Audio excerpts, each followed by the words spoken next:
दोस्तों एक बार फिर से मैं आपके लिए Rajasthan police constable new vacancy 2025 online form fill up apply process की अपडेट लेके आ चुके हैं। कैसे आप राजस्थान पुलिस कांस्टेबल के लिए 9617 वैकेंसीज के लिए अपना फॉर्म अप्लाई कर सकते हो। स्टेप बाय स्टेप कंप्लीट जानकारी आपको इस वीडियो में दी जाएगी। लास्ट डेट की अपडेट है, केवल 2 दिन शेष रह गए हैं। आप जल्द से जल्द अपने फॉर्म अप्लाई कर ले, कहीं मौका हाथ से छूट न जाए। अंतिम समय में आपको कैसे अपना आवेदन करना होगा जिससे आपका फॉर्म सक्सेसफुली सबमिट हो सके और अप्लाई करते समय आपको कोई भी ऐसी गलती या फिर मिस्टेक नहीं करनी होगी जिसको करने से आपके एप्लीकेशन फॉर्म रिजेक्ट हो सकते हैं। आवेदन करते समय आप कैसे अपनी क्वालिफिकेशन की डिटेल दोगे, कैसे पोस्ट प्रेफरेंस दोगे, कैसे आप फीस पेमेंट करोगे, कैसे आप यहां पर अपना फाइनली फॉर्म सबमिट कर सकते हो, कंप्लीट जानकारी आपको इस वीडियो में दी जाएगी। तो आपको ये वीडियो शुरू से लेके एंड तक बिना स्किप किए हुए देखनी होगी। इस वीडियो को कंप्लीटली देखने पर ही आपके सभी सवाल और डाउट क्लियर होंगे। तो चलिए दोस्तों, बिना कोई वक्त गंवाए शुरू करते हैं राजस्थान पुलिस कांस्टेबल भर्ती ऑनलाइन फॉर्म की पूरी जानकारी। फॉर्म भरने से पहले आपको हमारी वेबसाइट IND सरकारी नौकरी के इस पेज पर विजिट करना होगा, जिसका लिंक आपको नीचे description plus first comment box में मिल जाएगा। और हमारे इस पेज पर विजिट करके आप यहां से राजस्थान पुलिस कांस्टेबल का फॉर्म अप्लाई कर सकते हो। राजस्थान पुलिस डिपार्टमेंट पुलिस विभाग की ओर से constable GD, constable band, constable telecommunication और कांस्टेबल ड्राइवर की पोस्ट निकली हुई है, जिसके लिए 9617 वैकेंसीज है। आवेदन करने का अंतिम मौका है, केवल 2 दिन शेष रह गए हैं। आप जल्द से जल्द अपने फॉर्म अप्लाई कर ले, कहीं मौका हाथ से छूट न जाए। जी हाँ दोस्तों, 5200 से 20,200 सैलरी है। 12वीं पास अप्लाई कर सकते हैं, प्लस CET एग्जाम पास होना चाहिए। और ड्राइवर के लिए LMV या HMV यहाँ पर ड्राइविंग लाइसेंस आपसे मांगा गया है। इसी तरह एज लिमिट देख सकते हो, कांस्टेबल GD बैंड टेलीकम्युनिकेशन के लिए मेल जनरल कैंडिडेट के लिए कैंडिडेट का जन्म 1/1/2008 से 2/1/2002 के बीच में होना चाहिए। फीमेल जनरल कैंडिडेट के लिए 1/1/2008 से 2/1/1997 के बीच में कैंडिडेट का जन्म होना चाहिए। ये दोनों दिन भी इसमें कैलकुलेट किए जाएंगे।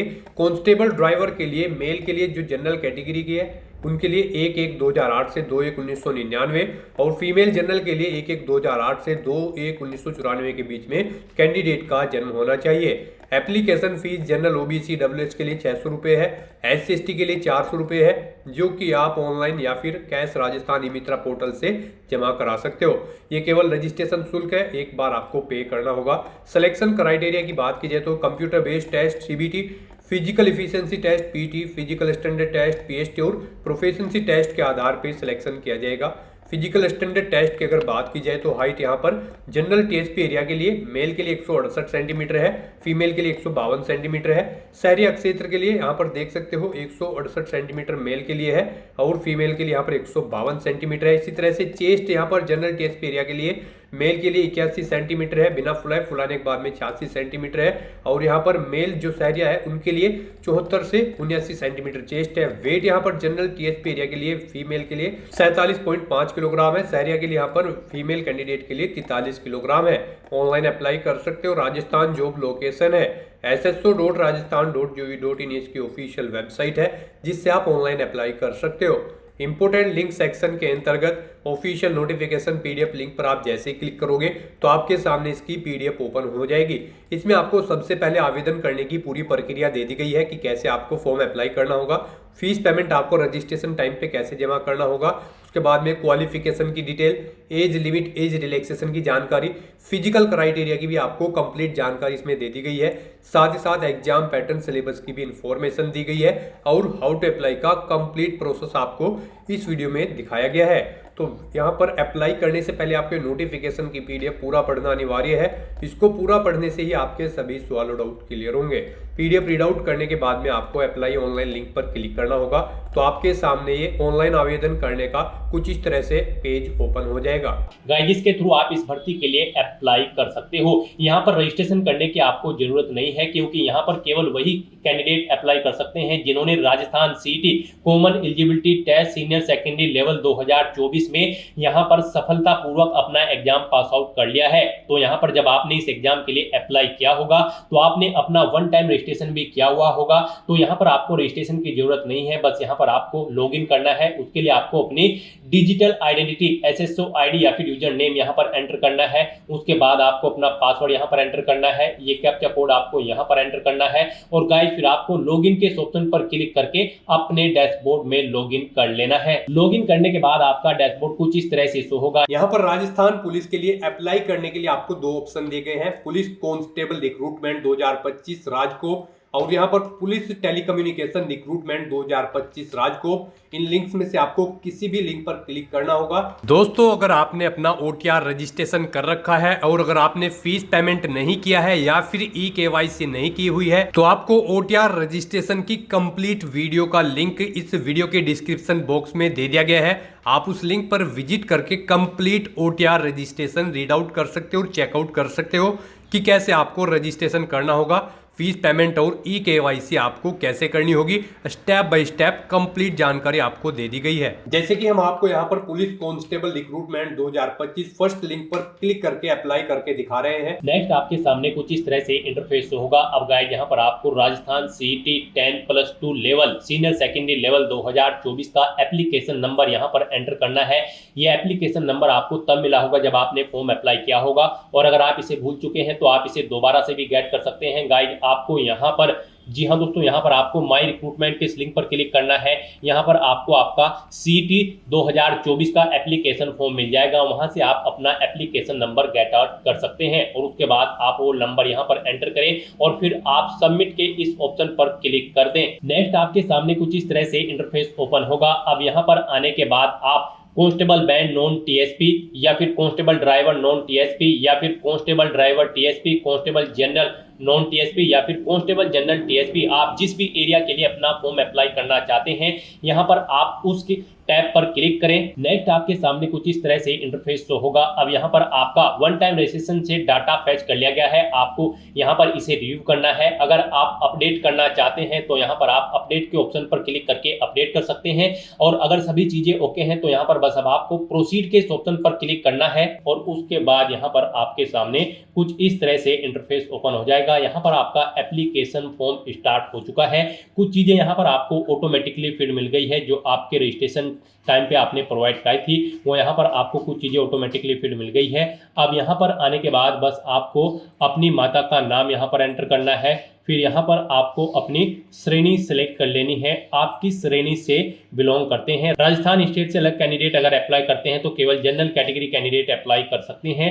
फिर यहाँ पर अगर आप विशेष दिव्यांगजन श्रेणी के अंतर्गत आते हैं तो यहाँ पर आप ऑप्शन सिलेक्ट करें किस दिव्यांगजन श्रेणी के अंतर्गत आप आते हैं। नहीं आते हैं तो यहाँ पर आप नॉट एप्लीकेबल ऑप्शन सिलेक्ट कर लें। उसके बाद यहाँ पर आपको उप विशेष दिव्यांगजन श्रेणी सिलेक्ट करनी है अगर आप दिव्यांगजन श्रेणी के अंतर्गत आते हो। उसके बाद यहाँ पर आपको अपनी श्रेणी का प्रमाण पत्र संख्या देनी होगी और फिर आपको बताना होगा कि क्या आपको स्रोत लेखक की आवश्यकता है। अगर है तो यहाँ पर आप स्वयं उसकी प्रबंध करेंगे या फिर विभाग को उसका प्रबंध करना है, यहाँ पर आपको ऑप्शन मिल जाएगा। और गाइस अगर आप यहाँ पर विशेष दिव्यांगजन श्रेणी के अंतर्गत नहीं आते हो तो फिर आगे के ये ऑप्शन आपको यहाँ पर डिसेबल्ड कर दिए जाएंगे। उसके बाद यहाँ पर आपको अपना रिलीजन सिलेक्ट करना है, अपनी वैवाहिक स्थिति मैरिटल स्टेटस आपको बताना है, आप मैरिड हो या फिर अनमैरिड हो या फिर डाइवोर्स हो, आप अपने अकॉर्डिंग ऑप्शन सेलेक्ट करें। उसके बाद यहाँ पर अगर आप मैरिड हो तो यहाँ पर आपको अपने जीवित बालक की संख्या देनी है और आपको यहाँ पर आपका मोबाइल नंबर ऑटोमेटिकली फिर मिल जाएगा। अपना व्हाट्सएप मोबाइल नंबर देना चाहते हैं तो वो यहाँ पर आप दे सकते हैं। आपके पास जन आधार ID है तो वो आप यहाँ पर एंटर कर सकते हैं, नहीं है तो इस कॉलम को आप खाली छोड़ दें। गाइस यहाँ पर जिन कॉलम के सामने रेड कलर का स्टार बना हुआ है उनमें आपको डिटेल्स देनी मस्ट है और जिनमें नहीं बना हुआ है वो ऑप्शनल है, आप उनकी डिटेल चाहे तो दें चाहे या फिर न दें। यहाँ पर आप अपनी पोस्ट सेलेक्ट करें जिसके लिए आप अप्लाई करना चाहते हो। उसके बाद यहाँ पर आपको अपना कोरोस्पोंडेंस एड्रेस एंटर करना है। कोरोस्पोंडेंस एड्रेस में आपको अपना स्टेट चुनना है, अपना डिस्ट्रिक्ट चुनना है, शहर या फिर गांव का नाम देना है, अपना पिन कोड देना है, अपना फ़ोन नंबर देना है, ये ऑप्शनल है। इस तरह से अपनी डिटेल्स फिल करने के बाद अब गाइस यहाँ पर आपको नेक्स्ट के इस ऑप्शन पर क्लिक कर देना है। फिर आपसे पूछा गया है जो मोबाइल नंबर और ईमेल ID आपने दी है क्या वो करेक्ट है। अगर करेक्ट है तो यहाँ पर आप यस के इस ऑप्शन पर क्लिक करें। बेसिक डिटेल्स प्रोवाइड कराने के बाद अब आपको अपनी पर्सनल डिटेल्स यहाँ पर देनी है। सबसे पहले यहाँ पर आपको अपनी नेशनलिटी सिलेक्ट कर लेनी है। फिर यहाँ पर आपको अपना स्टेट सेलेक्ट कर लेना है। उसके बाद यहाँ पर आपको अपना डिस्ट्रिक्ट सेलेक्ट कर लेना है। फिर आपसे पूछा गया है कि क्या आप इंडिया में कहीं बाहर से सेटल्ड हुए हैं, अगर हुए हैं तो आप यहाँ पर यस करें।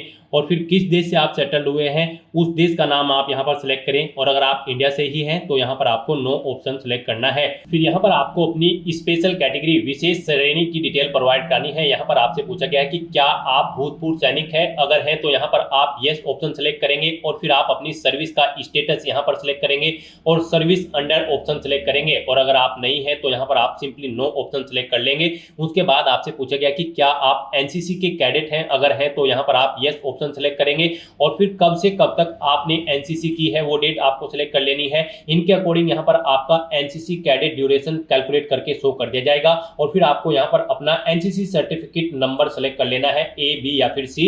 और अगर आपके पास एनसीसी नहीं थी, आप एनसीसी कैडेट नहीं थे, तो यहाँ पर आपको नो ऑप्शन सिलेक्ट करना होगा। फिर यहाँ पर आपसे पूछा गया कि क्या आप पूर्व में गृह रक्षा स्वयं सेवक रहे हैं, यहाँ पर अगर रहे हैं तो आप यस ऑप्शन सिलेक्ट करेंगे, कब से कब तक रहे हैं वो डेट आप यहाँ पर सिलेक्ट करेंगे, और फिर यहाँ पर आप अपना बेल्ट नंबर देंगे, और अगर नहीं रहे हैं तो यहाँ पर आपको नो ऑप्शन सिलेक्ट करना होगा। आगे की डिटेल आपको डिसेबल्ड कर दी जाएगी, फिर आपको आगे की डिटेल प्रोवाइड नहीं करानी है। उसके बाद यहाँ पर आपसे पूछा है कि क्या आप मौजूदा राज्य सरकार के कर्मचारी हैं, अगर हैं तो यहाँ पर आप यस ऑप्शन सिलेक्ट करेंगे और फिर उसकी डिटेल देंगे, जैसे कि डेजिग्नेशन नेम और क्या आपके पास एनओसी नंबर है, और अगर नहीं है आप यहाँ पर मौजूदा राज्य सरकार के कर्मचारी, तो फिर आपको नो ऑप्शन सिलेक्ट करना होगा। आगे के ऑप्शन आपके डिसेबल्ड कर दिए जाएंगे। फिर यहाँ पर आपसे पूछा गया है कि क्या आपके पास यहाँ पर पुलिस से संबंधित विषयों में डिग्री या फिर डिप्लोमा है, अगर है तो आप यस करेंगे और फिर उसकी डिटेल देंगे, नहीं है तो यहाँ पर आप नो ऑप्शन सिलेक्ट कर लेंगे। फिर आपको अपनी एडिशनल कैटेगरी की डिटेल देनी है, यहाँ पर आप इस चेकबॉक्स को ओके करेंगे।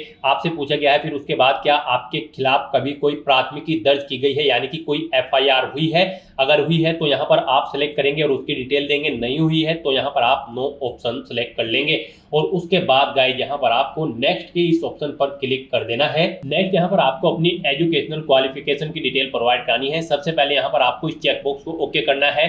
उसके बाद यहाँ पर आपको अपनी 10वीं और 12वीं क्लास की डिटेल देनी है। गाइस यहाँ पर इस भर्ती में पार्टिसिपेट करने के लिए आपका 12वीं क्लास पास आउट होना जरूरी है किसी वेल रिकॉग्नाइज्ड बोर्ड से, प्लस यहाँ पर आपका राजस्थान सीटी 10+2 लेवल एग्जाम भी पास आउट होना जरूरी है, तभी आप अप्लाई कर पाओगे। और कांस्टेबल ड्राइवर पद के लिए यहाँ पर आपके पास लाइट मोटर व्हीकल या फिर heavy motor vehicle driving licence भी होना जरूरी है। तो यहाँ पर अब आपको अपनी एजुकेशनल क्वालिफिकेशन की डिटेल देनी है। इसमें सबसे पहले आपको अपनी 10वीं क्लास की डिटेल देनी है। यहाँ पर आप अपने सब्जेक्ट का ग्रुप बताएं, आपके पास 10वीं में यहाँ पर आर्ट, कॉमर्स, साइंस या फिर कौन कौन से सब्जेक्ट थे वो आप एंटर करें। बोर्ड या यूनिवर्सिटी का नाम दें यहाँ पर। उसके बाद आप अपना 10वीं का रोल नंबर दें। फिर परीक्षा का परिणाम यहाँ पर आप सेलेक्ट करें, परसेंटेज में था, ग्रेड में था या फिर सीजीपीए में। पासिंग ईयर यहाँ पर आप सेलेक्ट करें, फिर अपनी परसेंटेज यहाँ पर आप मेंशन कर दें 10वीं की। उसके बाद ऐसे ही यहाँ पर आपको अपनी 12वीं क्लास की डिटेल देनी है। यहाँ पर भी आपको अपने सब्जेक्ट ग्रुप बताना है, आर्ट, कॉमर्स या फिर साइंस। उसके बाद यहाँ पर आपको अपने बोर्ड का नाम देना है जिससे आपने अपनी 12वीं क्लास पास आउट की है। अपना 12वीं का रोल नंबर एंटर करना है। परीक्षा का परिणाम आपका परसेंटेज, सीजीपीए या फिर ग्रेड में है वो आपको सिलेक्ट करना है। पासिंग ईयर यहाँ पर आपको सिलेक्ट कर लेना है और अपनी परसेंटेज यहाँ पर आपको एंटर कर देनी है। इस तरह से यहाँ पर आपको अपनी 10वीं और 12वीं क्लास की डिटेल प्रोवाइड करनी है। रही बात सीटी 10+2 की, तो वो आपसे स्टार्टिंग में ही एप्लीकेशन नंबर मांगा गया था। यहाँ पर वही कैंडिडेट केवल अप्लाई कर सकते हैं जिन्होंने सीटी 10+2 लेवल की जो कॉमन एलिजिबिलिटी टेस्ट है उसे पास आउट किया हुआ है। तो यहाँ पर अब आपको अपनी क्वालिफिकेशन की डिटेल प्रोवाइड कराने के बाद फिर आपको नेक्स्ट के इस ऑप्शन पर क्लिक कर देना है। नेक्स्ट यहाँ पर आपको अपना फोटो और सिग्नेचर अपलोड करने हैं। गाइस यहाँ पर आपका जो फोटो होगा वो 50 KB से 100 KB के बीच में होना चाहिए, जेपीजी या फिर जेपीईजी फॉर्मेट में होना चाहिए, और सिग्नेचर आपके 20 KB से 50 KB के बीच में होने चाहिए, जेपीजी या फिर जेपीईजी फॉर्मेट में होने चाहिए। तो यहाँ पर आपको चूज फाइल बटन पर क्लिक करना है, फाइल को सिलेक्ट कर लेना है और 1 बाय 1 करके अपना फोटो और सिग्नेचर यहाँ पर अपलोड कर देने हैं। उसके बाद यहाँ पर आपकी बॉडी पर कोई कट या तिल का निशान है तो उस जगह का नाम यहाँ पर आपको एंटर करना है, अगर नहीं है तो यहाँ पर आपको नो मार्क एंटर कर देना है। और उसके बाद गाइस यहाँ पर आपको नेक्स्ट के इस ऑप्शन पर क्लिक करना है। नेक्स्ट आपके सामने कुछ इस तरह से इंटरफेस ओपन ओपन होगा, आपको आपके एप्लीकेशन फॉर्म का पूरा प्रीव्यू यहाँ पर शो कर दिया गया है। आपको सभी डिटेल्स केयरफुली चेकआउट करनी है, पेज को नीचे स्क्रॉल डाउन करना है, डिक्लेरेशन सेक्शन में आना है, इस चेकबॉक्स को ओके करना है। कहीं पर कोई मिस्टेक है तो आप यहाँ पर अपडेट ऑप्शन पर क्लिक करके अपडेट कर सकते हो, और अगर सभी चीजें ओके हैं तो बस यहाँ पर अब आपको फाइनल सबमिट के इस ऑप्शन पर क्लिक कर देना है। जैसे ही आप फाइनल सबमिट ऑप्शन पर क्लिक करेंगे, आपके रजिस्टर्ड मोबाइल नंबर पर एक ओटीपी आएगा। वो ओटीपी आपको यहाँ पर एंटर करना होगा और अपना फॉर्म सबमिट कर देना होगा। इस तरह से यहाँ पर आपका एप्लीकेशन फॉर्म सक्सेसफुली सबमिट हो जाएगा, और उसके बाद आप अपने डैशबोर्ड में जाकर उसका स्टेटस चेकआउट कर सकते हो और अपने एप्लीकेशन फॉर्म का एक हार्ड कॉपी प्रिंट आउट ले सकते हैं फ्यूचर यूज के लिए, फ्यूचर रेफरेंस के लिए। तो दोस्तों, ऐसे आप राजस्थान पुलिस कांस्टेबल 9617 पोस्ट के लिए अपना फॉर्म अप्लाई कर सकते हो बिना कोई मिस्टेक किए हुए। आज की इस वीडियो में बस इतना ही। आई होप ये वीडियो आपको पसंद आई होगी। अगर पसंद आई हो तो इसे लाइक और शेयर करें, चैनल पर नए हो तो इसे सब्सक्राइब कर लें। Thanks for watching.